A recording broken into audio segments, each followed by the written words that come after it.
Assalamualaikum, Shalom, Om Swastiastu, Namo Buddhaya, Salam Kebajikan. Saya Bimo Abiu, mewakili dari kelompok kami, yaitu kelompok 8 dari mata kuliah Hindu Buddha di Indonesia, ingin menjelaskan hasil dari observasi kami di Pura Ambatajati, Cinere, Depok, Indonesia.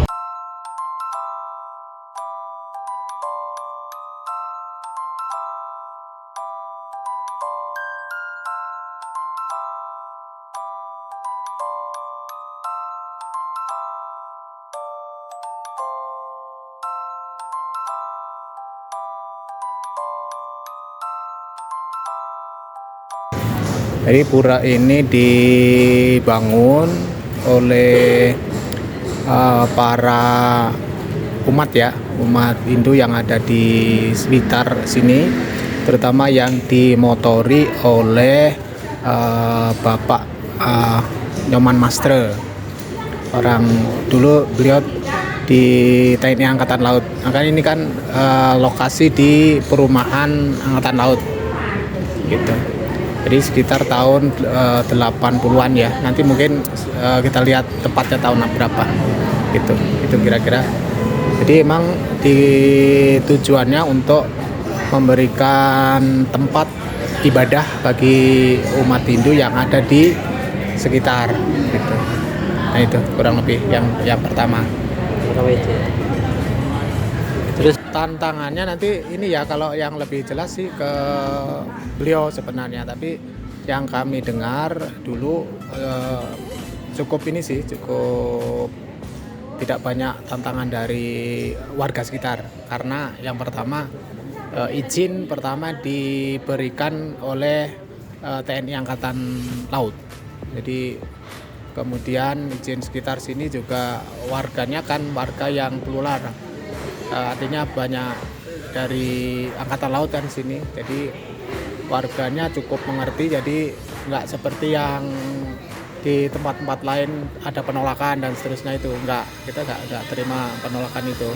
Jadi pertama izin dari Angkatan Laut luar, kemudian dari warga sekitar, karena warga sekitarnya juga banyak yang dari Angkatan Laut kan, mereka paham untuk membangun tempat ibadah yang berbeda-beda gitu. Jadi dari institusi Angkatan Laut tidak ada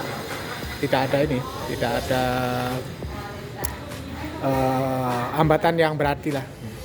Pura ini sifatnya terbuka bagi umat Hindu dari manapun. Ini juga mencakupkan tiga provinsi lah ya. Ada dari wilayah Jakarta, kemudian Jawa Barat, kemudian Banten. Jadi siapapun yang ingin beribadah di sini terbuka gitu. Buddha yang bersembahyang di sini nggak ada. Kalau erat kaitannya dengan agama Buddha itu di sejarah lah ya, sejarah di awal-awal munculnya agama Buddha itu kan memang Sri Darta Gautama itu kan memang dulunya penganut Hindu lah, dapat dikatakan begitu. Nah, tapi kalau di perkembangan yang sekarang enggak umat Buddha kemudian ke pura enggak ada. Justru paling yang datang ke sini itu sifatnya dari umum ya, kayak misalnya kunjungan dari sekolah, terus kunjungan dari umat Hindu sendiri yang dari berbagai daerah biasanya, namanya Tirta Yatra. Nah itu ada kunjungan seperti itu. Kalau dari umat Buddha yang mau sembahyang di sini enggak ada. Berarti memang Pura Mertajati ini memang terbuka untuk umum. Dipakai sentang, kemudian nanti ada dipercikin tirta, air suci. Jadi itu sifatnya emang pura ini kan dibagi tiga areal yang disebut dengan mandala.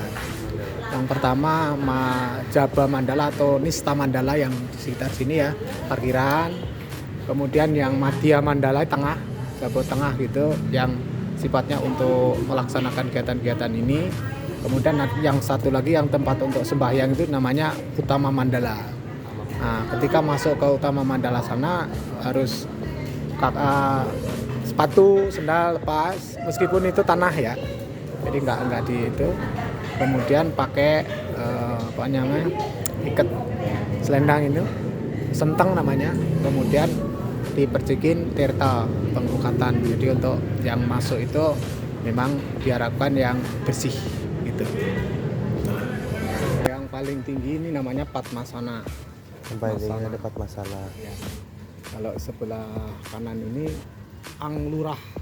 Anglurah. Kalau yang ini Pepelik. Pepelik. Di sebelah sono ada Taman Sari. Oh, yang ujung sana ya Pamangku ya. Nah, ini Pamangku. Kalau ini tempat Pinandita memimpin persembahyangan. Pinandita. Kalau yang itu tempat Sulinggih atau Pandita memimpin persembahyangan. Oh, bedanya sama yang sebelah sini apa tuh Pamangku? Oh, kalau yang sana kan beliau yang sudah di Jati namanya. Beliau sudah khusus sebagai orang suci yang sudah di wisuda sebagai orang suci. Karena kalau yang ini pembantunya beliau gitu. Jadi kalau misalnya saya memimpin sembahyang di sini, nggak boleh di sana. Kecuali pandita yang telah suci. Hanya pandita yang sudah disucikan. Kalau Pamangku di sini, berarti menghadap ke arah Padmasana. Ke arah Padmasana. Sembahyang ke arah sana. Pamangkunya menghadap ke sana atau ke sana? Ke sana juga Pamangkunya. Iya. Seperti itu. Kalau yang sebelah kiri dan kanan itu tempat untuk menyimpan peralatan untuk beribadah. Kalau misalnya ada upacara ulang tahun pura yang disebut dengan piodalan. Kan ada umbul-umbul, ada senjata, ada bendera-bendera dan seterusnya, disimpannya situ sama peralatan untuk beribadah, sembahyang. Bahan-bahannya juga. Nah di situ juga biasanya untuk